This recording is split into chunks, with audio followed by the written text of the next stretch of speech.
Yesterday, the Louisville Cardinals and Washington Huskies arrived in El Paso and got a Sun City-styled welcome. It was all fun and games for both teams yesterday, but today the Cardinals and Huskies got back to work. Both teams holding their first practice in El Paso earlier today, resuming their preps for the 2024 Tony the Tiger Sun Bowl. Washington had its practice at Socorro ISD's SAC 2.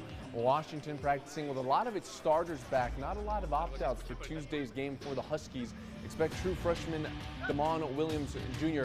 to start at quarterback for the Sun Bowl. Jed Fish said he'd start the bowl game back on December 8th. Williams finished the regular season as Washington's starting QB. He could have a breakout game on Tuesday. Checking in with Louisville, the Cardinals had his practice at Eastwood High School's Trooper Stadium.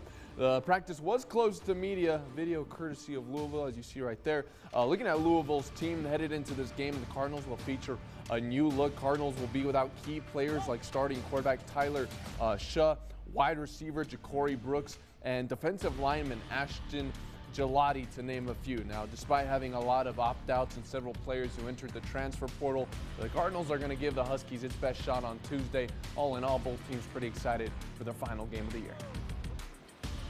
It's honestly a blessing just being able to be here in El Paso. Very welcoming since we got here. The sun was out, so I was honestly happy. We was leaving from Seattle, just gray skies. But it's been good. We've only been here for a day, but it's been great. And can't wait to go out with my guys. You know, it's a day-to-day process, so we're just focused on today's practice and then tomorrow. And then once game time comes, we'll handle that when it gets there. We're approaching it like every other game. I think it'll be big for not only for the team, but for the city as well. So we're trying to come home with a trophy. Both teams will battle it out to end the year with a win in the Sun Bowl. We are 4 days away from game day kickoff for the Sun Bowls at noon on Tuesday on New Year's Eve.